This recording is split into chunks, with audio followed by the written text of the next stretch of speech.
अस्सलाम वालेकुम। अच्छा जी, कि हम कैपिटल इन्वेस्टर अप्रेजल या प्रोजेक्ट अप्रेजल के एरिया पे बात कर रहे थे। कल हमने टाइम वैल्यू ऑफ मनी के कॉन्सेप्ट को लेके डिस्काउंटिंग को ज़रा रीकैप लिया आपकी अर्लियर स्टडीज़ से, और डिस्काउंटिंग के कॉन्सेप्ट्स को इस्तेमाल करते हुए हमने नेट प्रेजेंट वैल्यू कैसे कैलकुलेट करनी है, present value of future value of inflows minus present value of all outflows, this gives us net present value. उसका डिसीजन रूल फिजिबिलिटी के लिए, कंपैरिजन के लिए क्या है, इस पे हमने कुछ एग्जांपल्स कल डिस्कस की थी। Discount factor, present value factor क्या है, कैसे कैलकुलेट किया जाता है, और इसी डिस्कशन में आर क्या है, एनपीवी क्या है, इस पे भी कल हमारी थोड़ी बात हुई थी।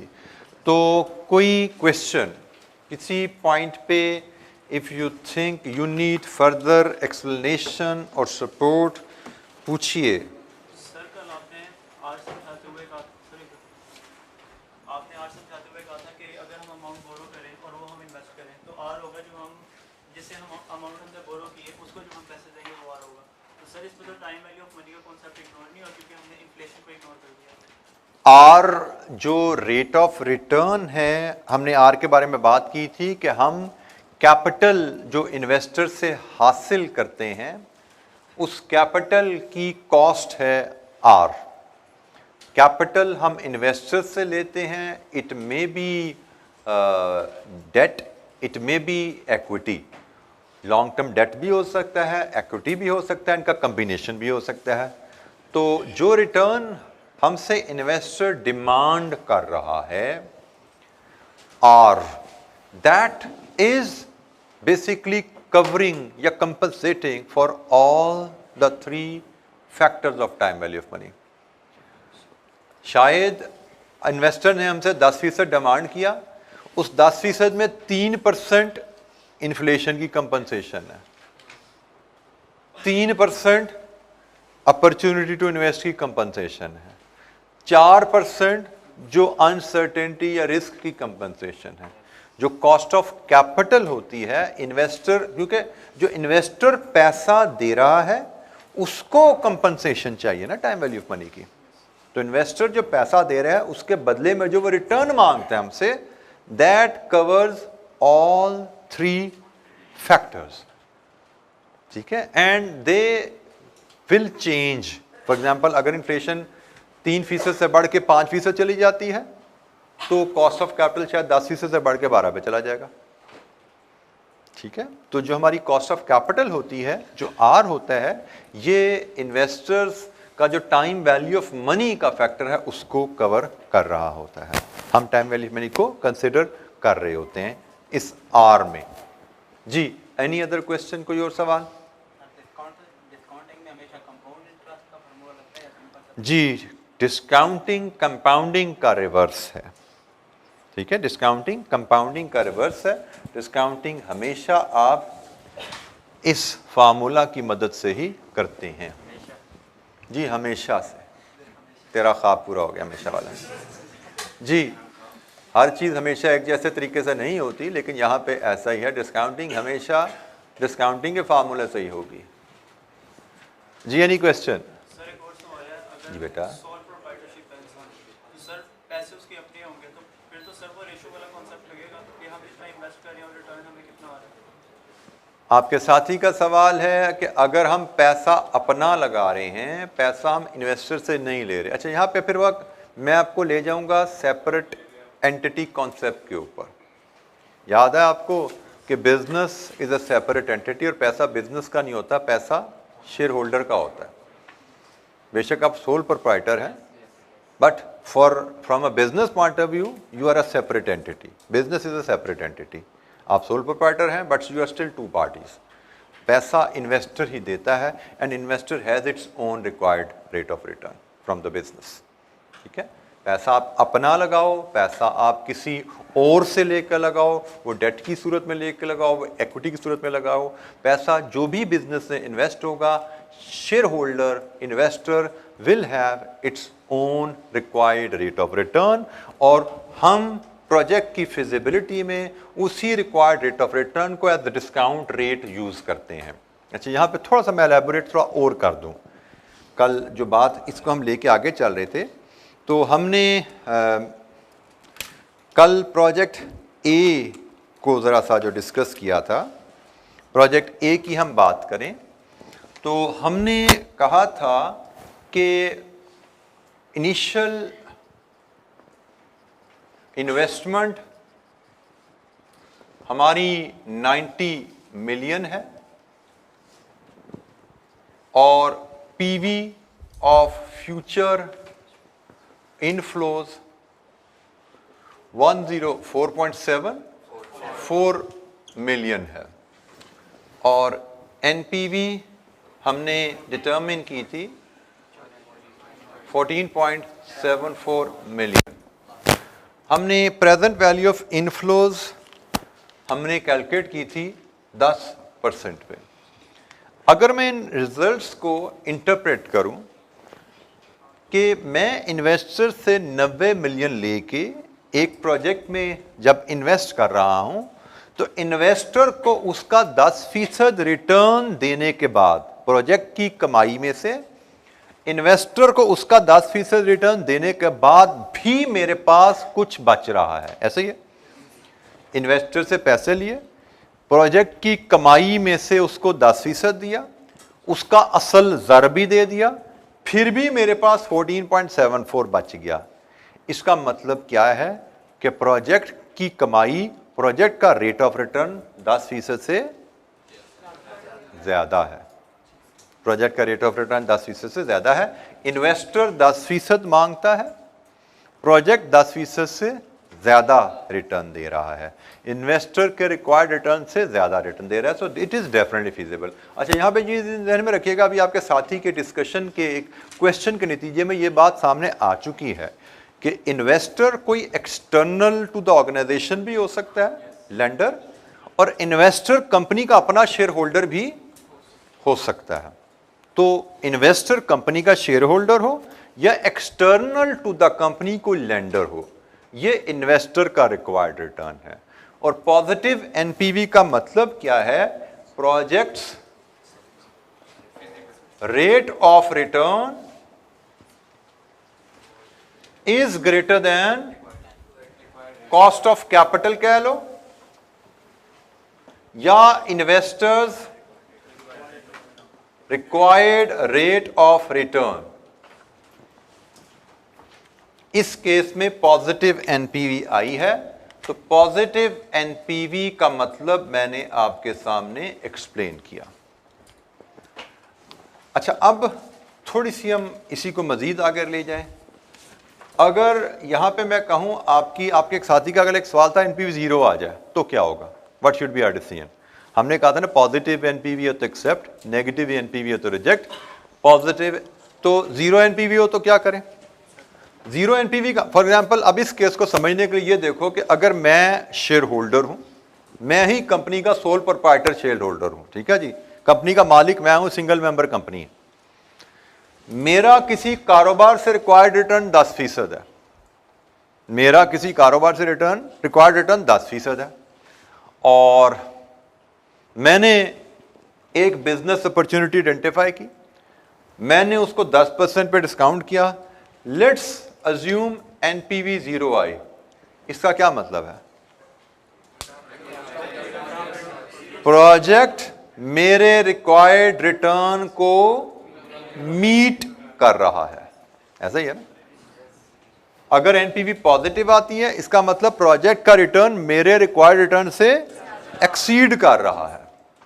अगर एनपीवी नेगेटिव आती है, इसका मतलब होता है प्रोजेक्ट का रेट ऑफ रिटर्न मेरे रेट ऑफ रिटर्न से कम है। एनपीवी 0 आ रही है तो इसका मतलब है कि प्रोजेक्ट मेरे रेट ऑफ रिटर्न को मीट कर रहा है, एक्सीड ही नहीं कर रहा बट मीट तो कर रहा है ना। तो असूलन 0 एनपीवी पे भी प्रोजेक्ट एक्सेप्ट हो जाना चाहिए। आपने तो हमें बताया कि हम इसलिए करते हैं कि हम खुद मुनाफा कमाना चाहते हैं। बेटा मैंने डिफरेंट चीज़ों को समझाने के लिए डिफरेंट एस्पेक्ट्स में बात कर रहा था, ठीक है। मैंने जब आर का मतलब आपको समझाना था तो मैंने कहा अज्यूम करो कोई एक्सटर्नल फाइनेंस प्रोवाइडर है, लेकिन फिर अभी आपके साथी के सवाल के नतीजे में हमारी डिस्कशन में ये भी आ गई कि फाइनेंस प्रोवाइडर ज़रूरी नहीं एक्सटर्नल हो, फाइनेंस प्रोवाइडर तो शेयर होल्डर अपनी कंपनी का भी हो सकता है, और वो शेयर होल्डर अगर सोल प्रोप्राइटर या सिंगल मेंबर कंपनी तो अकेला से शेयर होल्डर भी हो सकता है। तो पैसा अगर शेयर होल्डर दे रहा है तो उसका भी तो रिक्वायर्ड रेट ऑफ रिटर्न है ना। तो से मैं अकेला अगर शेयर होल्डर हूं, मेरा रिक्वायर्ड रिटर्न भी मैं उस कारोबार में पैसा लगाऊंगा जो 10% रिटर्न दे। तो भाई ये कारोबार मेरे सामने आया, मैंने इसके कैश फ्लोज देखे, मैंने 10% रिक्वायर्ड रिटर्न से इसको डिस्काउंट कर दिया, मेरी एनपीवी 0 आ गई। इसका क्या मतलब है कि ये प्रोजेक्ट 10% रिटर्न को मीट कर रहा है, तो मेरा रिक्वायर्ड रिटर्न या मेरा टारगेट रिटर्न भी 10% ही है। ये प्रोजेक्ट 10% रिटर्न को मीट कर रहा है, तो I should be accepting this project, I should be investing in this project, ठीक है। तो 0 NPV, पॉजिटिव NPV का मतलब प्रोजेक्ट रिक्वायर्ड रिटर्न से कॉस्ट ऑफ कैपिटल से ज्यादा रिटर्न दे रहा है। नेगेटिव NPV का मतलब प्रोजेक्ट कॉस्ट ऑफ कैपिटल से या रिक्वायर्ड रिटर्न से कम रिटर्न दे रहा है। और 0 NPV का मतलब होता है प्रोजेक्ट कॉस्ट ऑफ कैपिटल या रिक्वायर्ड रिटर्न के बराबर रिटर्न दे रहा है। तो हम 0 NPV के केस में भी इसको एक्सेप्ट कर सकते हैं, करना चाहिए, क्योंकि बहरहाल ये टारगेट को मीट कर रहा है जी। तो आर और एनपीवी,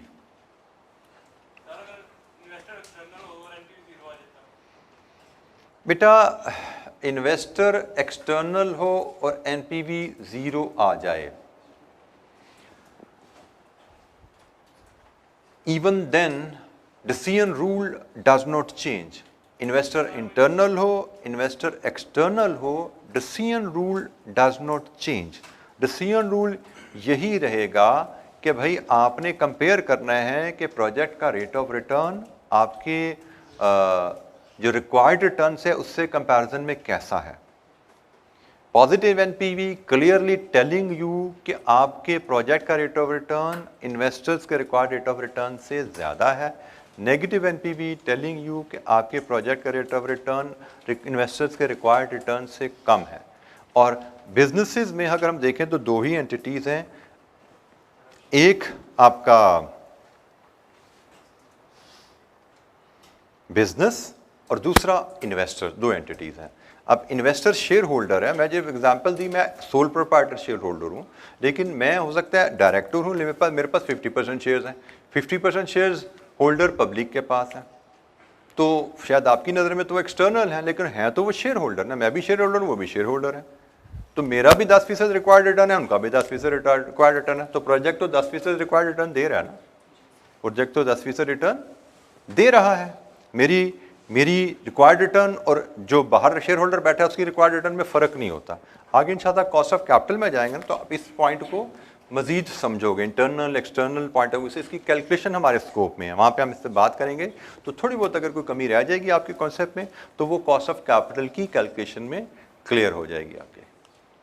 तो फिलहाल हम अगर समराइज करें एनपीवी के एंगल से, पॉजिटिव एनपीवी जनरल रूल यही रहेगा, 0 एनपीवी वाला सवाल हमें कभी आएगा नहीं बाय द वे। ये तो वैसे आपके साथी ने सवाल किया था, मैं इसको डिस्कशन में ले गया, बट गाइडलाइन यही है कि आपने जब भी किसी प्रोजेक्ट को एनपीवी मेथड से अप्रेज करना है, जैसे हमने कल प्रोजेक्ट ए प्रोजेक्ट बी की एनपीवी कैलकुलेट की थी, आप उस प्रोजेक्ट के कैश फ्लोज फोरकास्ट करेंगे और आपको क्वेश्चन में cost of capital for the timing assume करो गिवन होगी। अगला चैप्टर पढ़ लेंगे ना, हम कॉस्ट ऑफ कैपिटल कैलकुलेट करना भी सीख लेंगे, लेकिन for the time being as of today हमें कॉस्ट ऑफ कैपिटल क्वेश्चन में गिवन होगी और हमसे कहा जाएगा एनपीवी के मेथड से बताइए प्रोजेक्ट फीजिबल है या नहीं। तो हम ये डिसीजन लेने के लिए हम प्रोजेक्ट के फ्यूचर कैश फ्लोज को कॉस्ट ऑफ कैपिटल पे डिस्काउंट करेंगे और पीवी ऑफ इनफ्लोज में से पीवी ऑफ इन्वेस्टमेंट लेस करेंगे, हमें नेट प्रेजेंट वैल्यू मिलेगी और नेट प्रेजेंट वैल्यू पॉजिटिव है तो प्रोजेक्ट एक्सेप्ट कर लेना है, डिसीजन दे देना है। अगर नेट प्रेजेंट वैल्यू नेगेटिव है तो प्रोजेक्ट रिजेक्ट का डिसीजन हमें देना है। जैसे मैंने कहा कि मुझे अपने 20-22 साल टीचिंग हिस्ट्री में और स्टूडेंट का पीरियड भी डाल लूँ तो पिछले 30 सालों में मैंने कभी कोई ऐसा एनपीवी का सवाल नहीं देखा कि जब मैं प्रोजेक्ट कैश फ्लोज को कॉस्ट ऑफ कैपिटल पे डिस्काउंट करूँ तो एनपीवी 0 आ जाए। ठीक है, जहाँ पे मैं परेशान हो जाऊँ कि अब मैं क्या करूँ। ठीक है, तो हमारा सवाल जो एनपीवी मेथड से हमें करने का आएगा उसमें या एनपीवी पॉजिटिव आ रही होगी या एनपीवी नेगेटिव आ रही होगी। पॉजिटिव आ रही है तो हम एक्सेप्ट कर रहे हैं, नेगेटिव आ रही है तो प्रोजेक्ट को रिजेक्ट कर रहे हैं। एक्सप्लेनेशन मैंने दे दी आपको। पॉजिटिव एनपीवी बताती है कि प्रोजेक्ट का रेट ऑफ रिटर्न इन्वेस्टर के रिक्वायर्ड रिटर्न से ज़्यादा है। पॉजिटिव एनपीवी बताती है कि प्रोजेक्ट एक्सेप्ट करने के नतीजे में इन्वेस्टर की वेल्थ में इजाफा आ जाएगा, ठीक है। और नेगेटिव एनपीवी बताती है कि प्रोजेक्ट का rate of return required return से कम है। नेगेटिव एनपीवी बताती है कि प्रोजेक्ट एक्सेप्ट करने के नतीजे में इन्वेस्टर की वेल्थ में कमी आ जाएगी। तो यहाँ पे मैं एक पॉइंट आपको और रजिस्टर करवा दूँ, आगे चल के शायद ये कहीं ना कहीं और बात आएगी। दैट इज हम ये जो सब्जेक्ट फाइनेंशियल एनालिसिस में ये जो टॉपिक पढ़े हैं ना फाइनेंशियल एनालिसिस में, ये फाइनेंशियल मैनेजमेंट का टॉपिक है। फाइनेंशियल मैनेजमेंट का ऑब्जेक्टिव एक हमें गिवन होता है and that objective is maximisation of share holders wealth. आपने मैनेजमेंट अकाउंटिंग भी पढ़ी थी, उसमें भी डिसीजन मेकिंग पढ़ी थी कैप 3 में। मैनेजमेंट अकाउंटिंग में कैप 3 की डिसीजन मेकिंग में ऑब्जेक्टिव होता था मैक्सिमाइजेशन ऑफ प्रॉफिट। वहां पे ऑब्जेक्टिव होता था मैक्सिमाइजेशन ऑफ प्रॉफिट। वो शॉर्ट टर्म डिसीजन मेकिंग थी। ये कैपिटल इन्वेस्टमेंट अप्रेजल है, ये लॉन्ग टर्म डिसीजन मेकिंग है। लॉन्ग टर्म डिसीजन मेकिंग में आपका ऑब्जेक्टिव प्रॉफिट मैक्सिमाइजेशन नहीं होता। लॉन्ग टर्म डिसीजन मेकिंग में आपका ऑब्जेक्टिव होता है शेयर होल्डर्स वेल्थ मैक्सिमाइजेशन। और वेल्थ में चेंज मेजर होता है एनपीवी से। एनपीवी की जो फिगर है ये किसी प्रोजेक्ट के नतीजे में वेल्थ में चेंज बताती है, शेयर होल्डर की वेल्थ में चेंज बताती है। तो पॉजिटिव एनपीवी का मतलब प्रोजेक्ट करने के नतीजे में शेयर होल्डर की वेल्थ में इजाफा। नेगेटिव एनपीवी का मतलब प्रोजेक्ट करने के नतीजे में शेयर होल्डर्स की वेल्थ में कमी। तो मैंने पॉजिटिव एनपीवी की दो इंटरप्रिटेशन आपको दे दी। एक इंटरप्रिटेशन पॉजिटिव एनपीवी की क्या है कि प्रोजेक्ट का रेट ऑफ रिटर्न ज्यादा है कॉस्ट ऑफ कैपिटल से, और दूसरी इंटरप्रिटेशन पॉजिटिव एनपीवी की क्या है कि प्रोजेक्ट करने के नतीजे में शेयर होल्डर्स की वेल्थ में इजाफा आएगा। इसी तरह नेगेटिव एनपीवी की दो इंटरप्रिटेशन होगी। एक, प्रोजेक्ट का rate of return cost of capital से कम है, और दूसरी इंटरप्रिटेशन कि भाई ये प्रोजेक्ट करने के नतीजे में शेयर होल्डर्स की वेल्थ में कमी आ जाएगी। सो पॉजिटिव एनपीवी की दो इंटरप्रिटेशन, नेगेटिव एनपीवी की दो इंटरप्रिटेशन। पॉजिटिव एनपीवी पे प्रोजेक्ट एक्सेप्ट करेंगे, नेगेटिव एनपीवी पे हम प्रोजेक्ट रिजेक्ट करते हैं। और जिस प्रोजेक्ट की एनपीवी ज्यादा पॉजिटिव है वो बेहतर होता है। कंपैरिजन में रूल पढ़ा था ना, वो रूल बेसिकली इस असूल, इस ऑब्जेक्टिव के तहत है। प्रोजेक्ट वो करो which adds more to the share holders wealth. A share holders wealth में 14.74 ऐड कर रहा था, बी शेयर होल्डर्स वेल्थ में 6.67 ऐड कर रहा था। तो हमने वो प्रोजेक्ट चूज किया which was adding more to share holders wealth, क्योंकि फाइनेंशियल मैनेजमेंट कहती है हर वो फैसला करना है जिससे शेयर होल्डर्स की वेल्थ में ज्यादा से ज्यादा इजाफा आए, maximisation of share holders wealth. So comparison का जो रूल हमने पढ़ा था डिसीजन मेकिंग में, एनपीवी में, वो कंपैरिजन का रूल इस ऑब्जेक्टिव के ऊपर जस्टिफाइड है जी, maximization of share holders wealth. कोई सवाल? अच्छा, एक छोटी सी इलस्ट्रेशन और देखते हैं जरा। कल हमने जो एनपीवी की कैलकुलेशन की, इसको एक और अंदाज से देखना है जी। एनपीवी कैलकुलेशन को एक और अंदाज से देखना। इलस्ट्रेशन 11,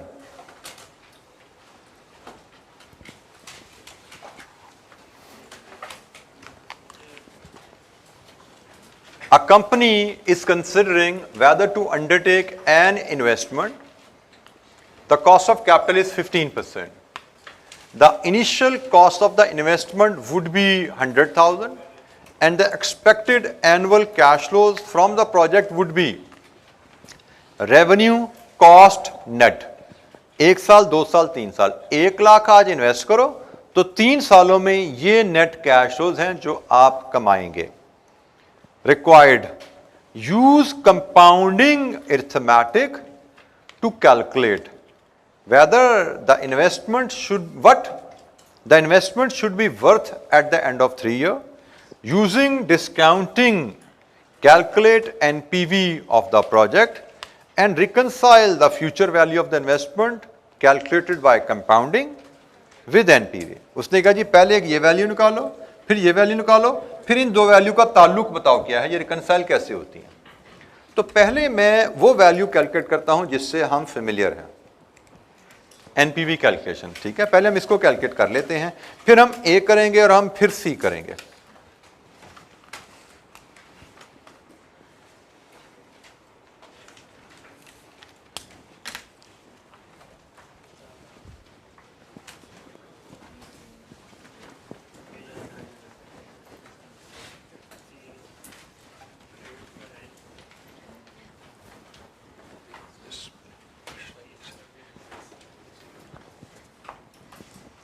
अच्छा जी, हमने जो फॉर्मेट सीखा था उसी फॉर्मेट के मुताबिक इलस्ट्रेशन नंबर 11 हमारी इन्वेस्टमेंट है 100,000 की, नेगेटिव में शो करेंगे, ये हमारे कैश फ्लोज हैं रुपीस में। फिर हमारे पास ईयर वाइज 1, 2, 3 3 साल प्रोजेक्ट की लाइफ और 3 साल के नेट कैश फ्लोज गिवन है जी 20,000, 40,000 एंड 84,000।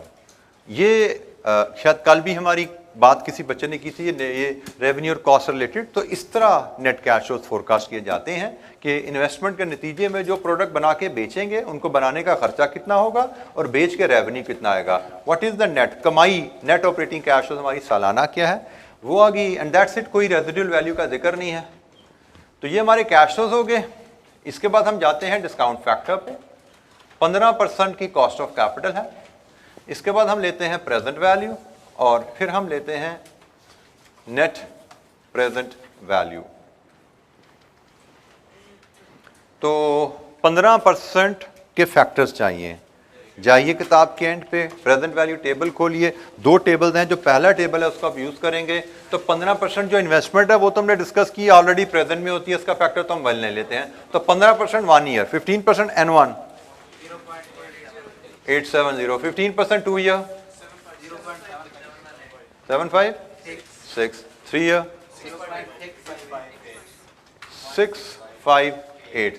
लीजिए जी प्रेजेंट वैल्यू लेने के लिए चलते हैं। तो ये तो 100,000 नेगेटिव आ गया जी। ये कितना आया 174,000। ये जी 302,40। नेक्स्ट 55,272 और एनपीवी 102,912। 102,912 एनपीवी तो नहीं है भाई, 2912 नेट प्रेजेंट वैल्यू जी। Net present value 2912। तो ये तो एक straight forward net present value की कैलकुलेशन होगी, which is PV of benefits या PV of future inflows minus PV of investment, net present value. Simply हमने इस कॉलम का सम ले लिया तो हमें नेट प्रेजेंट वैल्यू मिल गई। अच्छा जी, अब ये तो स्ट्रेट फॉरवर्ड कैलकुलेशन थी, इसमें तो कोई दिक्कत नहीं हुई। अब हम आते हैं पार्ट ए की तरफ। Using compounding arithmetic to calculate what the investment should be worth at the end of 3 year. इस इलस्ट्रेशन से आपको एनपीवी का मतलब मजीद थोड़ा क्लियर होगा। कंपाउंडिंग अरिथमेटिक से बताइए कि 3 साल बाद प्रोजेक्ट की वैल्यू क्या होगी। 3 साल बाद प्रोजेक्ट की वैल्यू से मरा 3 साल बाद प्रोजेक्ट में कितने पैसे बचेंगे। हम देखते हैं ये कैलकुलेशन कैसे काम करेगी कंपाउंडिंग अरिथमेटिक के साथ। आप जब प्रोजेक्ट शुरू करेंगे, इन्वेस्टमेंट इसमें हो रही है कितने की जी 100,000 की। 100,000 की इन्वेस्टमेंट आपने की तो इन्वेस्टर को सालाना कितनी रिटर्न चाहिए 15%। इन्वेस्टर ने आपको 1 लाख दिया, इन्वेस्टर को सालाना उस पर 15% रिटर्न चाहिए, तो हम कहेंगे जी return required for first year at the rate of 15%। 1 lakh पे 15%, इसका मतलब इन्वेस्टर को आपको 15,000 की रिटर्न देनी है। एग्रीड? इसका मतलब 1 साल बाद इन्वेस्टर आपसे 1,15,000 रुपए एक्सपेक्ट कर रहा होगा। 1 साल बाद आप कमाएंगे कितने? 1 साल बाद आप कितना कमाएंगे? 20,000। तो जनाब रिटर्न रिक्वायर्ड और रिटर्न अर्न्ड, हमने 1 साल बाद 20,000 कमाया, ये 20,000 आप इन्वेस्टर को वापस कर दो। अब इन्वेस्टर का बाकी पैसा कितना बच गया? 95,000। कम इन्वेस्टर का बाकी पैसा जो कारोबार में बचा वो 95,000 है। अब दूसरे साल में इन्वेस्टर इस पे 15% रिटर्न एक्सपेक्ट करेगा, तो required return required for second year again eight the rate of 15%, कितने बनती है जी? जी 1425। इन्वेस्टर का टोटल पैसा कितना हो गया? 109,250। कितना कमाया आपने? 40,000। रिटर्न अर्न्ड सेकेंड ईयर में आपने कमाया 40,000। अब इन्वेस्टर का बाकी पैसा कितना रह गया? जिसको वापस कर दिया तो 69,250। हम कंपाउंडिंग रिथमेटिक्स से चल रहे हैं कि इन्वेस्टर से पैसा लिया, उसको 15% के हिसाब से रिटर्न कमा के देनी है। साल बाद उसके हमारे पास 1,15,000 उसके पैसे इकट्ठे हो जाते हैं। हम 20,000 वापस करेंगे, 95,000 दूसरे साल के लिए कैरी किया।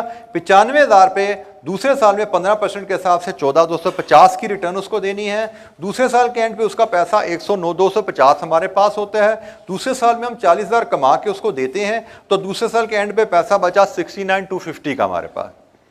इसको यहां पे कंटिन्यू करें तो return required for third year again eight the rate of 15%। अब इस पे 15% कितनी बनती है? 1038,788 कर लें, इसको राउंड ऑफ कर लें और टोटल कीजिए, कितना पैसा हो जाता है? 69 प्लस दिस 79,638। ये तीसरे साल की रिटर्न के बाद इन्वेस्टर को हमें इतना पैसा देना है। और रिटर्न अर्न्ड, तीसरे साल हमने कमाया कितना है? 84,000। इसका मतलब funds left in business. Business में कितना पैसा बचा? 4,362। इसको कहा जाता है, उसने जो मांगा है, value of business, worth of the business at the end of 3 year. This is called worth of business after 3 years. Worth से मुराद बिजनेस की वैल्यू, बिजनेस के एसेट, बिजनेस के पास पल्ले क्या है। तो 3 साल बाद बिजनेस के पल्ले क्या है? 4,362। ठीक है जी। तो ये है कंपाउंडिंग अरिथमेटिक्स से बिजनेस की कहानी। एनपीवी की कैलकुलेशन हमने सीखी भी है, उसको हमने देख लिया, उसको साइड पे रखो। कंपाउंडिंग अरिथमेटिक्स से बिजनेस की कहानी समझने में कोई दिक्कत, कोई चैलेंज, कोई क्वेश्चन? जी बेटा।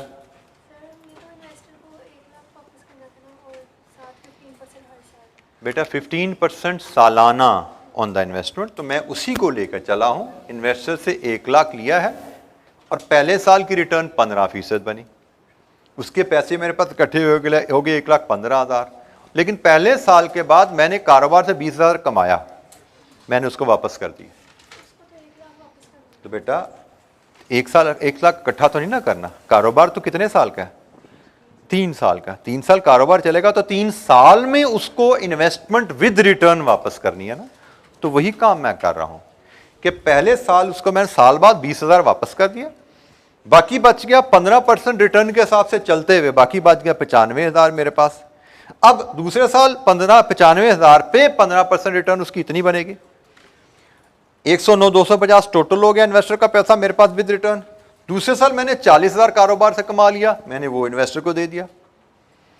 ठीक है जी। अब मेरे पास इन्वेस्टर का पैसा बच गया दूसरे साल के एंड पे 69,250। अब तीसरे साल मैंने इन्वेस्टर को इस पे 15% देना है, तो इस पे 15% बना इतना। तीसरे साल के एंड पे मेरे पास इन्वेस्टर को देने के लिए जो पैसा बचा है प्रिंसिपल प्लस 15% सालाना के हिसाब से, कंपाउंडिंग रिथमेटिक्स के हिसाब से इन्वेस्टर को देने के लिए तीसरे साल के एंड पे मेरे पास इतना पैसा है। इतना पैसा मैंने इन्वेस्टर को देना है और तीसरे साल में मैंने कमाया इतना है। तो इसका मतलब अगर मैं इन्वेस्टर के पैसे विद रिटर्न वापस कर देता हूं, लाख सारा चला गया, सारा प्रॉफिट भी चला गया, बिजनेस में इतने पैसे बच जाते हैं। This is called worth of the business at the end of the 3 year. 3 साल बाद बिजनेस के पले बचेगा क्या? इन्वेस्टर की रिटर्न, इन्वेस्टर का असल पैसा देने के बाद। इन्वेस्टर का सारा पैसा वापस कर दिया, उसकी जो कमाई थी 15% सालाना के साथ वो भी वापस कर दी, तो 3 साल बाद बिजनेस में बचता है 4362। जी बेटा, कहां पे बेटा? इसमें फिर वो कंफ्यूजन आ जाती है, मैं और आप, हमारा या इन्वेस्टर फर्क नहीं। कारोबार जो है हम ओवर द लाइफ इसको असेस करते हैं। ठीक है, हम ये अकाउंटिंग प्रॉफिट्स की कैलकुलेशन नहीं कर रहे। ये भी थोड़ा फर्क रखिएगा, आप इसको अकाउंटिंग प्रॉफिट से कंफ्यूज करके कि हमने 20,000 कमाया है तो फाइनेंस की कॉस्ट 15,000 है, 5,000 नेट प्रॉफिट। ये अकाउंटिंग प्रॉफिट की कैलकुलेशंस नहीं है, ये कैश फ्लोज की बेसिस पे हम चल रहे हैं। ठीक है, और उसमें जो बिजनेस में बच रहा है पैसा वो बिजनेस के अंदर ही रखते जा रहे हैं। हमने इन्वेस्टर को 20 दे दिया तो अल्टीमेटली हमारे पास यहां पे ये बच भी तो गया ना। अगर हम यहां पे इन्वेस्टर को 15 देंगे तो उसको ज्यादा पैसे पे ज्यादा रिटर्न फ्यूचर में कमा के देनी पड़ेगी ना। तो हमने इन्वेस्टर को समझो रिटायर करने की प्लानिंग की, जो आ रहे हो पहले इन्वेस्टर को देते जाओ। ये आप कह सकते हैं ये बिजनेस में बच गया है। अल्टीमेटली अगर ये पैसा शेयर होल्डर का है तो ये भी शेयर होल्डर का ही है, ये किसी और का तो नहीं है। अगर ये 100,000 आपने इक्विटी इन्वेस्टर से उठाया है तो बिजनेस में जो बचता है वो भी इक्विटी इन्वेस्टर का ही होता है ना, तो ये भी इक्विटी इन्वेस्टर का ही है। ठीक है, अब तवज्जो से देखिएगा, ये और ये आखिरी पार्ट उसने क्या है, इन दोनों को रिकंसाइल करो। अब यहां से आपका एनपीवी का मतलब मजीद क्लियर होने वाला है। आपने प्रोजेक्ट में इन्वेस्टर से 1 लाख लेके प्रोजेक्ट किया, प्रोजेक्ट के एंड पे अगर वो, चलो एक्सटर्नल वाली बात समझो कि आपने बैंक से लोन लिया था, अगर बैंक से लोन लेके 1 लाख आपने प्रोजेक्ट किया था तो प्रोजेक्ट के एंड पे शेयर होल्डर के लिए पैसा बचा।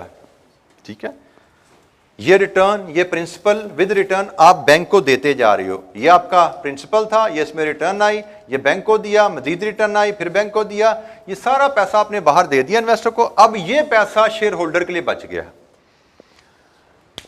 ये भी तो वही चीज है ना। एनपीवी क्या था, वो भी तो हमने यही कहा था भाई इन्वेस्टर को उसका पैसा उसकी रिटर्न देने के लिए बाद जो इन्वेस्टर के लिए बचा। इन दोनों में फर्क क्या है? फर्क सिर्फ ये है कि ये प्रेजेंट वैल्यू है और ये, दिस इज द डिफरेंस। सिर्फ यही फर्क है इन दोनों में। ठीक है, तो हमसे उसने कहा रिकंसाइल करो। रिकंसाइल करने के लिए आप इसको मल्टीप्लाई कर दो, 3 साल के लिए डिस्काउंट कर लो 0.658 से, तो क्या बनती है इसकी प्रेजेंट वैल्यू? प्रेजेंट वैल्यू क्या आ रही है जी यहां से? 2870, 29122870। ये जो डिफरेंस आ रहा है ये राउंडिंग ऑफ का डिफरेंस है, क्योंकि आपको पता है ये डिस्काउंट फैक्टर भी 3 डेसिमल पे राउंड ऑफ हुए हैं। टेबल में जो हम प्रेजेंट वैल्यू टेबल यूज करते हैं उसमें जो डिस्काउंट फैक्टर हमें दिए जाते हैं वो 3 डेसिमल पे राउंड ऑफ करके दिए जाते हैं। अगर ये कैलकुलेशन आप राउंडिंग ऑफ के बगैर एक्सेल पे परफॉर्म करोगे तो एग्जैक्टली पेनी बाय पेनी ये अमाउंट्स मैच होती हैं। ये दोनों कैलकुलेशन पेनी बाय पेनी मैच होती हैं। ये जो फर्क आ रहा है इन दोनों अमाउंट्स में ये राउंडिंग ऑफ की वजह से है। ठीक है, क्योंकि यहां पे भी राउंडिंग ऑफ हुई हुई है और यहां पे भी तीनों जगह राउंडिंग ऑफ हुई हुई है, तो इतनी राउंडिंग ऑफ की वजह से 12 और 30 42 रुपीस का राउंडिंग ऑफ का डिफरेंस है। अदरवाइज अब यहां से देखिए, हम एमटीवी का मतलब मजीद समझें तो ये change in wealth of the investor है इन प्रेजेंट वैल्यू टर्म, और ये worth of the business after 3 है, ये change in share holders wealth है आफ्टर 3, ये फ्यूचर वैल्यू टर्म है। ये फ्यूचर वैल्यू टर्म में कंपाउंडिंग अरिथमेटिक से फ्यूचर वैल्यू आती है, और डिस्काउंटिंग अरिथमेटिक से जो हमें चेंज नजर आता है वो प्रेजेंट वैल्यू है। बाय द वे ये कैलकुलेशन हमें एग्जाम में कभी कोई टेस्ट हुई नहीं है, लेकिन फिर मैं जैसे कहता हूं कि किताब में आ गई तो कोई ना कोई एमसीक्यू एक आध नंबर का आ सकता है। नॉर्मली हमें जो क्वेश्चन बनता है कंप्रीहेंसिव 12, 14, 15 नंबर का, वो डिस्काउंटिंग के ऊपर बनता है। वो डिस्काउंटिंग में एनपीवी का टूल हो, वो डिस्काउंटिंग में आईआरआर का टूल हो, उस पर बनेगा। ये जो कंपाउंडिंग वाला मैथमेटिक्स है किताब में दिया जरूर गया है आईकेएप की किताब में, लेकिन इस पे हमको क्वेश्चन एक्सपेक्ट नहीं कर रहे होंगे, 1-2 नंबर का एमसीक्यू आ सकता है। तो इसलिए we just need to revise this example, और इस एग्जाम्पल में जो चीज़ हमें सिखाई गई है वो प्रेजेंट वैल्यू और फ्यूचर वैल्यू का डिफरेंस हाईलाइट हो रहा है, इसको ध्यान में रखिएगा जी।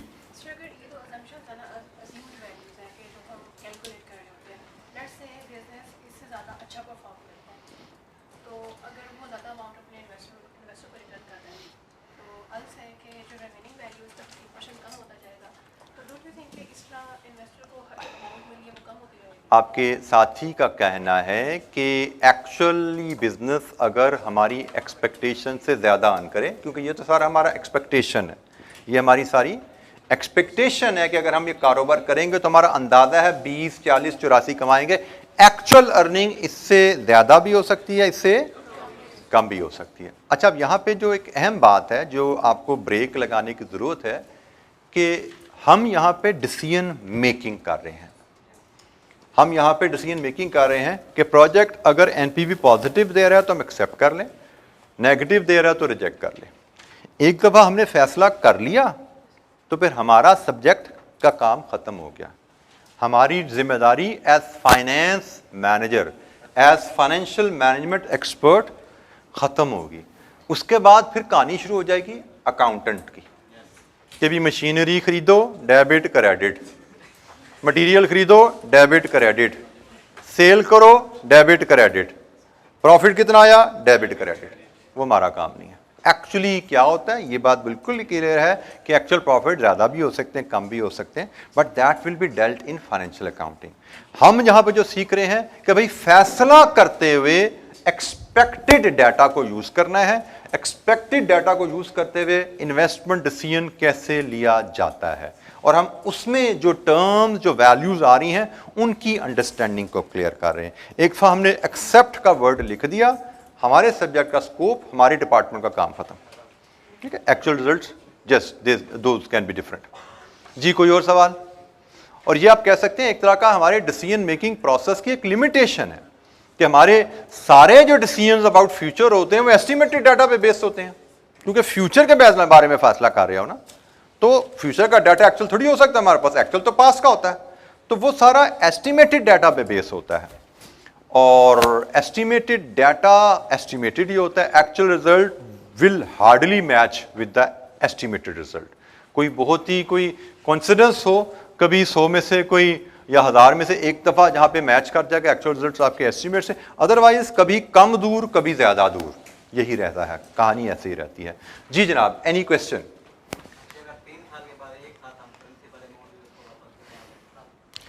3 साल बाद एक ही दफ़ा हम उसको प्रिंसिपल भी वापस करें और इंटरेस्ट भी वापस करें तो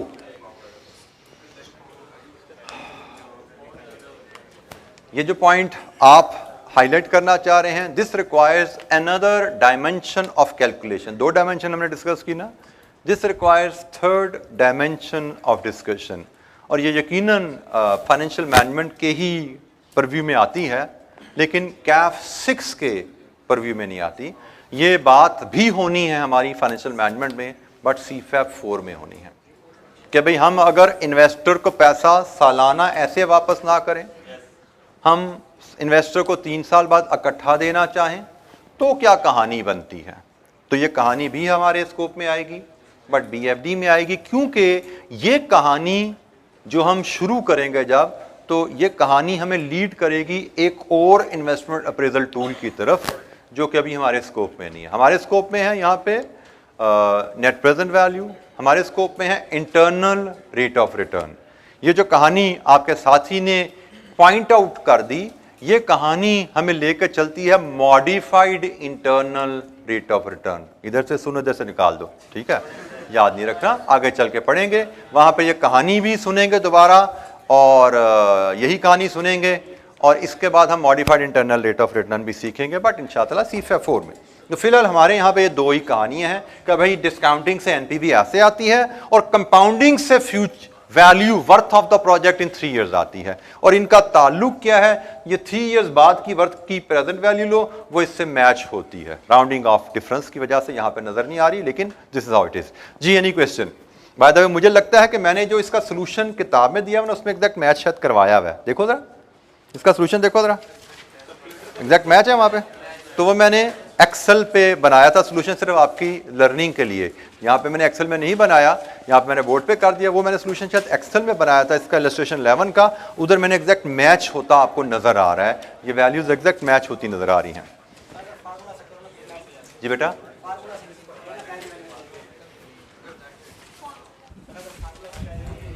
फार्मूला सोल्यूशन मैच हो जाता है। वही बात वही आ गई ना कि यहाँ फार्मूला से जब लगाते हो तो फिर राउंडिंग ऑफ नहीं ना हुआ। मैंने आपको यही बताया कि हमने यहाँ पे टेबल्स उठाई हैं, राउंड ऑफ हुई हुई हैं।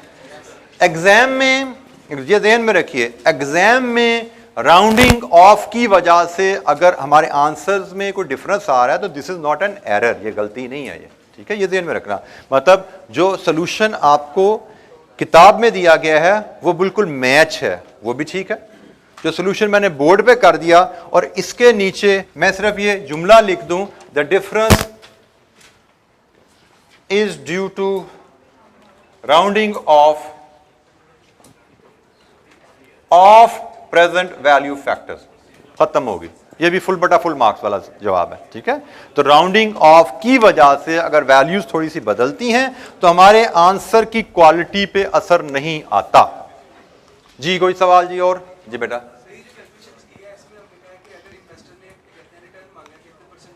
15% कॉस्ट ऑफ कैपिटल है इन्वेस्टर का।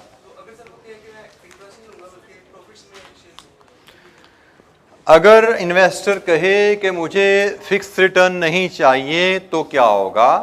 फिजिबिलिटी करने के लिए, तो जैसे सुन लीजिएगा, फिजिबिलिटी, किसी भी प्रोजेक्ट की फिजिबिलिटी असेस करने के लिए आपको कॉस्ट ऑफ कैपिटल की फिगर चाहिए। बाय द वे, आप डेट इन्वेस्टर के पास जाते हो तो डेट इन्वेस्टर तो 10% रिटर्न आपसे मांगता है और वो 10% आपसे लेगा अगर आप लोन लोगे, क्योंकि इंटरेस्ट है ना। इंटरेस्ट में तो फिक्स रिटर्न देना होता है, इतना तो नॉलेज है ना हमारा। इक्विटी इन्वेस्टर आपसे फिक्स रिटर्न कभी नहीं मांग सकता, क्योंकि इक्विटी की तो डेफिनेशन ही है कि कारोबार में पैसा लगाओ, कारोबार में से जो कमाई होगी लाइबिलिटीज पे करने के बाद, डेट का इंटरेस्ट पे करने के बाद जितना बचा वो 10 है, 12, 18% सारा आपका। यही होते हैं ना इक्विटी इन्वेस्टर। लेकिन इक्विटी इन्वेस्टर आपसे फिक्स रिटर्न मांगता नहीं है, लेकिन वो ये देखना चाहता है कि कारोबार में कितनी रिटर्न देने की अहलियत है। तो फिजिबिलिटी में हमें कॉस्ट ऑफ कैपिटल इस्तेमाल करना है। बेशक ये सारे का सारा पैसा इक्विटी इन्वेस्टर से आ रहा है, बेशक इक्विटी इन्वेस्टर को हमने कोई फिक्स रिटर्न नहीं देनी, लेकिन हमें यह देखने की तो जरूरत है ना, क्या ये कारोबार, अगर इक्विटी इन्वेस्टर को 15% के आसपास रिटर्न चाहिए तो क्या ये वो रिटर्न देने की अहलियत रखता है ये प्रोजेक्ट?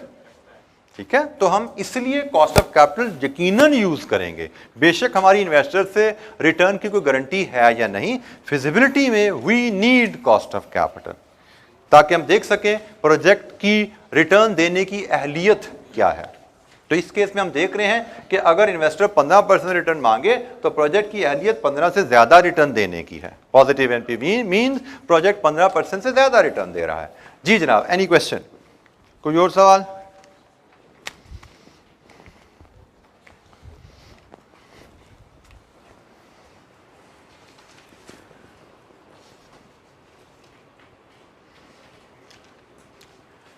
अच्छा जी, ये एडवांटेजेस डिसएडवांटेजेस हैं, हमें इनको भी पढ़ते रहना है। We will generally not expecting कि हमें कोई एग्जाम में कोई 3 नंबर के इसके एडवांटेजेस डिसएडवांटेजेस लिखने को आए, लेकिन एमसीक्यूज आ गए हैं तो एमसीक्यूज के लिहाज से एक एक नंबर आपके लिए कीमती है। एमसीक्यू तो किसी भी बुक के सेंटेंस पे बन सकता है, तो kindly read through these points, और इनमें से जो पॉइंट आपको समझ नहीं आता उसके बारे में पूछिए। मैं फिर कह रहा हूं कि यहाँ पे रट्टा लगाना मे नॉट बी नेसेसरी, बल्कि बिल्कुल नेसेसरी नहीं है। हमें इनकी अंडरस्टैंडिंग ज़रूरी है, क्योंकि एग्जाम में जब एमसीक्यूज़ जिस अंदाज में दिए जाते हैं, एमसीक्यूज़ में आप स्टेटमेंट इस तरह ट्विस्ट की जाती हैं कि अगर आपको मतलब नहीं पता, अगर आपको एडवांटेजेस और डिसएडवांटेजेस के मीनिंग नहीं पता, तो आप उनको पिक नहीं कर पाते। तो read through these advantages and disadvantages, और जिस पॉइंट पे आपको एक्सप्लेनेशन चाहिए उसको मार्क कर लीजिए। जब सारे पढ़ लेंगे ये पॉइंट्स को, then I will start explaining one by one your queries.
जी जनाब, कोई which point you think require some explanation? बेचारे मैनेजर को क्यों समझ नहीं आती है? क्योंकि सारे मैनेजर ज़रूरी नहीं कि एमएफए पढ़ के मैनेजर लगे हों। एमएफए ज़रूरी नहीं कि एमएफए समझ के मैनेजर लगे हों या पढ़ के मैनेजर लगे हों, क्योंकि ऑर्गेनाइजेशन में फाइनेंशियल मैनेजर्स ही सारे नहीं होते, नॉन फाइनेंशियल मैनेजर्स भी होते हैं। जब भी ऑर्गेनाइजेशन की टीम की टॉप कमेटी बनती है ना, तो उस कमेटी में फाइनेंस का हेड भी होता है, सेल्स का हेड भी होता है, मार्केटिंग का हेड भी होता है, एचआर का हेड भी होता है, प्रोडक्शन का हेड भी होता है। तो हर डिपार्टमेंट का हेड मिला के एक टीम बनाई जाती है जो अदारे के बड़े फैसले करती है। ठीक है, तो जो नॉन फाइनेंशियल पर्सन होते हैं उनको एनपीवी की बातें आसानी से समझ नहीं आती। और बाय द वे अभी आपने भी पूरी तरह समझी नहीं है, पूरी तरह समझोगे आप बीएफडी में जाके। अभी आपको सिर्फ एबीसी बता दी गई है, कभी कैप 6 के लिए जितना चाहिए उतना समझाया गया है। मे भी थोड़ी बहुत और रिफाइन हम इसको कर देंगे, लेकिन फुली एनपीवी का मतलब इसकी अंडरस्टैंडिंग जो कंप्लीट आपकी लर्निंग होगी वो बीएफडी में जाके होगी। ठीक है, जो जिसमें हम कहते हैं इन डेप्थ आप उसकी ईची बीची समझ जाओगे, वो बीएफडी में जाके समझोगे। तो ये हम बात कर रहे हैं प्राइमरली नॉन फाइनेंशियल मैनेजर के रेफरेंस से, कि नॉन फाइनेंशियल मैनेजर्स को एक्सप्लेन करना, उनको समझाना थोड़ा मुश्किल है। क्योंकि एनपीवी अगर हम इसी एग्जाम्पल से समझ लें,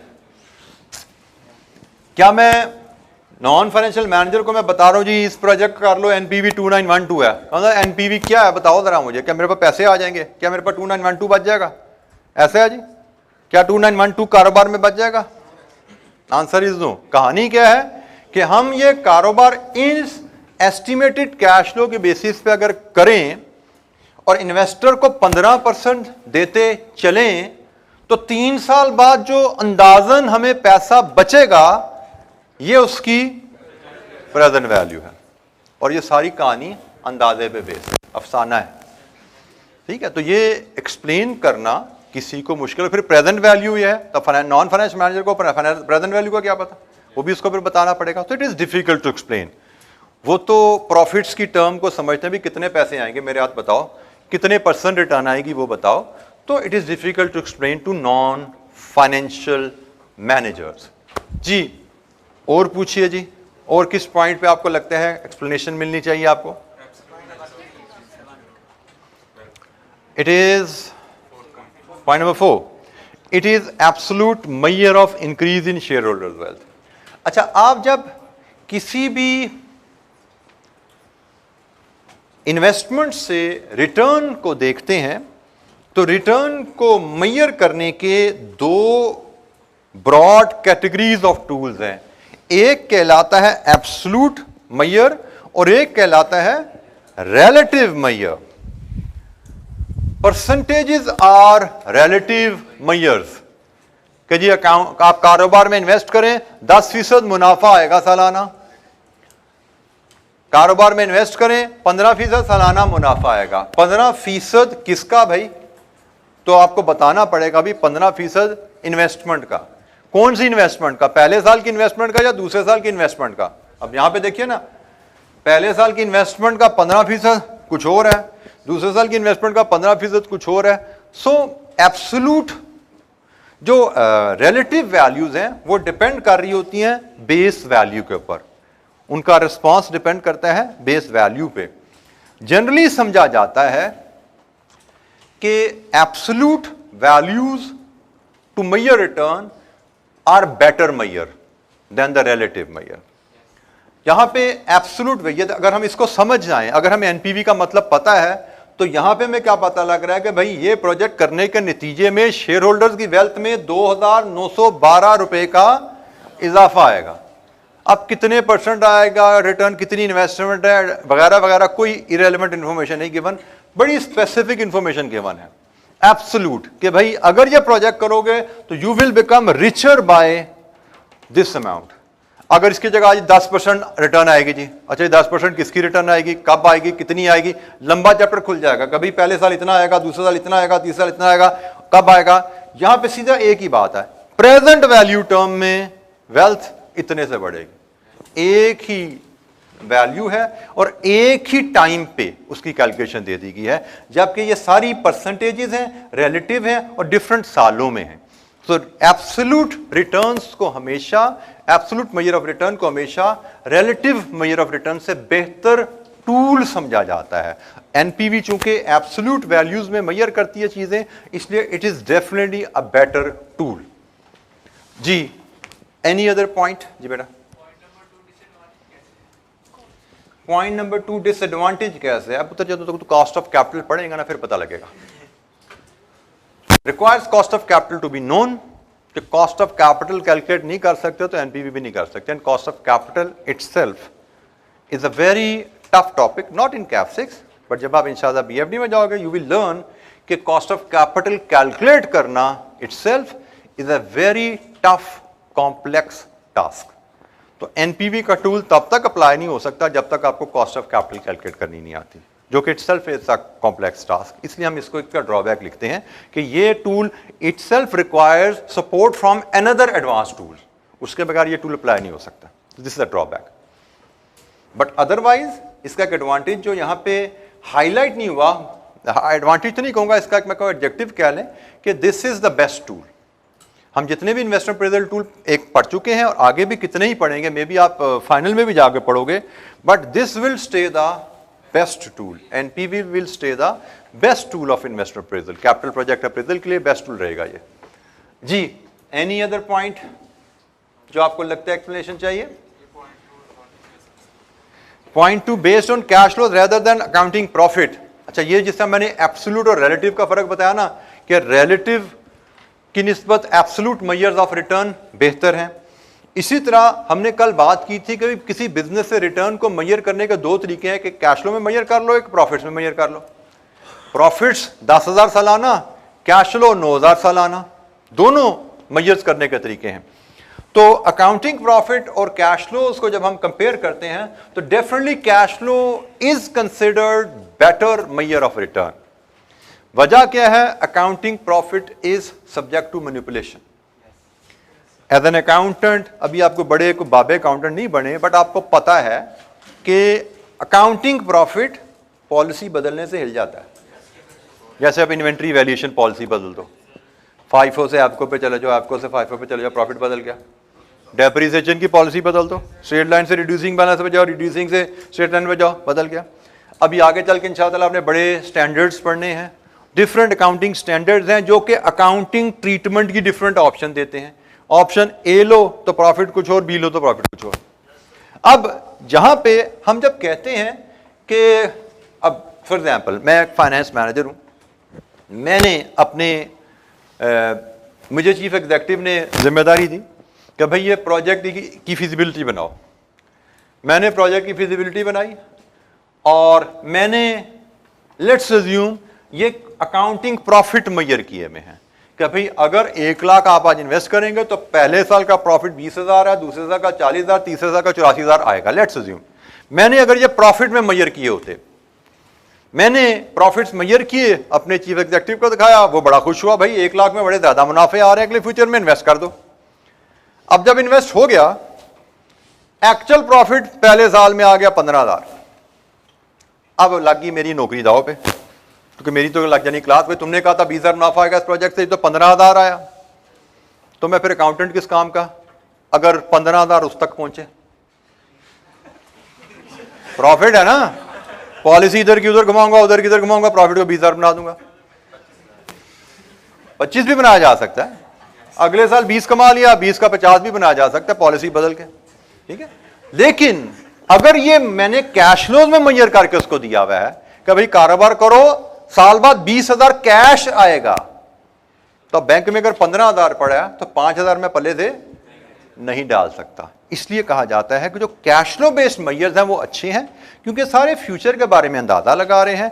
प्रॉफिट्स जो हैं हम आज अंदाजा कुछ और लगाएं, एक्चुअल रिजल्ट्स कुछ और आ जाएं तो मैनिपुलेट करके उनको बदला जा सकता है। कैश फ्लोज को नहीं बदला जा सकता। जो कैश फ्लो होंगे वो आपके बैंक में पड़े नजर आएंगे, पड़े हुए हैं तो नजर आएंगे, नहीं है तो नहीं नजर आएंगे। उनको नहीं दिखाया जा सकता, प्रॉफिट को दिखाया जा सकता है, बदला जा सकता है। इसलिए हम कहते हैं कि प्रॉफिट्स की निस्बत कैश फ्लो बेस्ड टूल जो हैं वो अच्छी क्वालिटी के टूल्स होते हैं। आल्दो जैसे मैंने कल आपसे कहा था कि हमारे स्कोप में कैप 6 में सारे टूल्स कैश फ्लो बेस्ड हैं। एक इन्वेस्टर अप्रेजल का टूल हम पढ़ते हैं प्रॉफिट बेस्ड, वो भी हम CFAP 4 में इंशाअल्लाह देखेंगे। यहां पे कोई प्रॉफिट बेस्ड टूल हम डिस्कस ही नहीं कर रहे, but there is a profit based tool, there may be some other profit based tool, लेकिन वो क्वालिटी वाइज इंफीरियर टूल समझे जाते हैं। ये भी इसका एक प्लस है, प्रॉफिट बेस्ड होना, कैश फ्लो बेस्ड होना एक प्लस है NPV का। जी कोई और सवाल? जी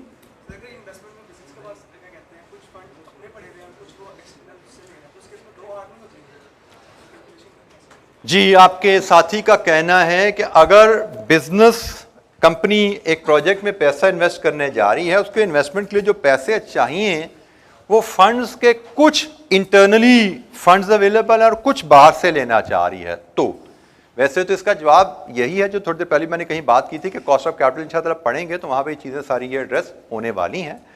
लेकिन यस यू आर राइट कि कुछ पैसे अपने बिजनेस के पास जो पड़े, तो बिजनेस के पास अपने पैसे अपने नहीं होते, वो बेसिकली शेयर होल्डर के होते हैं शायद, तो उसको हम इक्विटी कहते हैं। वो इक्विटी कंपनी के पास पड़ी हुई है, कुछ शेयर होल्डर का पैसा ऑलरेडी हमारे पास है, वो इक्विटी है, और कुछ पैसा हम मे बी बैंक से लोन लेना चाह रहे हैं।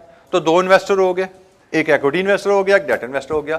दोनों का आर फर्क हो सकता है, लेकिन उस केस में हम फिर इसको एवरेज कर लेते हैं। जब हम कॉस्ट ऑफ कैपिटल में पढ़ेंगे कि जब दो क्या 4 सोर्सेज भी हो सकते हैं, हो सकता है हमें पैसे ज्यादा चाहिए तो बैंक ए हो, बैंक बी हो, ठीक है, और इसी तरह 2-3 सोर्सेज और भी हो सकते हैं। इस पे इंशाअल्लाह नेक्स्ट सोर्सेज ऑफ फाइनेंस का हमारा चैप्टर, उस पर बात करेंगे। कॉस्ट ऑफ कैपिटल का चैप्टर, उस पर कैलकुलेशन की बात करेंगे। सोर्सेज फंड्स के प्रोजेक्ट के लिए एक से ज्यादा हो सकते हैं, उस केस में फिर हम डिफरेंट सोर्सेज की कॉस्ट को एवरेज कर लेते हैं और एक सिंगल आर डिटरमिन करके प्रोजेक्ट फिजिबिलिटी एक single r, single cost of capital पे बेस करते हैं। जी एनी अदर क्वेश्चन, कोई और सवाल? अच्छा, ये एक समरी अगर हम देखें कि हमने किसी प्रोजेक्ट की अप्रेजल करनी है नेट प्रेजेंट वैल्यू मेथड के तहत, तो हम स्टेप नंबर 1 प्रोजेक्ट के कैश फ्लोज एस्टीमेट करेंगे जिसमें इनिशियल इन्वेस्टमेंट और फ्यूचर बेनिफिट्स आते हैं। Step number 2 investors required rate of return, cost of capital पता करते हैं। हम इन्वेस्टर से पूछते हैं या खुद कैलकुलेट कर पाते हैं। जैसे मैंने कहा कॉस्ट ऑफ कैपिटल का चैप्टर पढ़ लेंगे तो हम खुद कैलकुलेट कर पाएंगे। स्टेप नंबर 3 तमाम कैश फ्लोज को कॉस्ट ऑफ कैपिटल पे डिस्काउंट करके हम प्रेजेंट वैल्यू और फिर नेट प्रेजेंट वैल्यू कैलकुलेट कर लेते हैं, जो कि मैं आपको पॉइंट यहाँ पे आपको मार्क करवा दूँ कि तमाम कैश फ्लोज को कॉस्ट ऑफ कैपिटल पे डिस्काउंट किया जाता है। ये मैं आपको हाईलाइट इसलिए करा रहा हूँ कि आगे हमने IRR का टूल डिस्कस कर रहे हैं। IRR में कैश फ्लोज को कॉस्ट ऑफ कैपिटल पे डिस्काउंट नहीं करते। NPV अगर हमें अप्लाई करने को कहा जाए तो हम कैश फ्लोज को कॉस्ट ऑफ कैपिटल पे डिस्काउंट करते हैं। PVs आ गई तमाम कैश फ्लोज की, उसके बाद PV of future benefits minus PV of initial investment, NPV आ गई, and then we take the decision, comparison का डिसीजन लेने हैं या फिजिबिलिटी का डिसीजन लेना है। रूल हमें पता है, positive NPV accept, negative NPV reject, और दो प्रोजेक्ट में higher positive NPV is better. जी, एनी क्वेश्चन?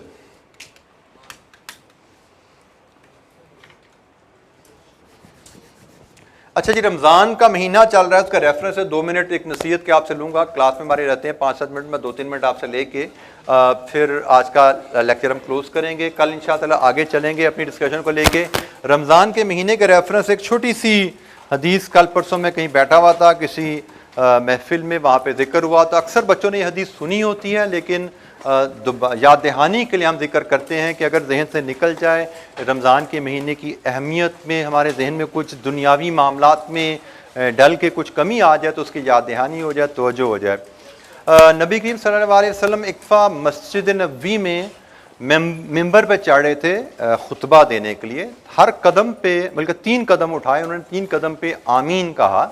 ये सहाबा के लिए बड़ी एक अनयूजुअल एक्टिविटी थी, तो उन्होंने नबी करीम सल्लल्लाहु अलैहि वसल्लम से पूछा कि आपने ये 3 दफ़ा आमीन क्यों कहा?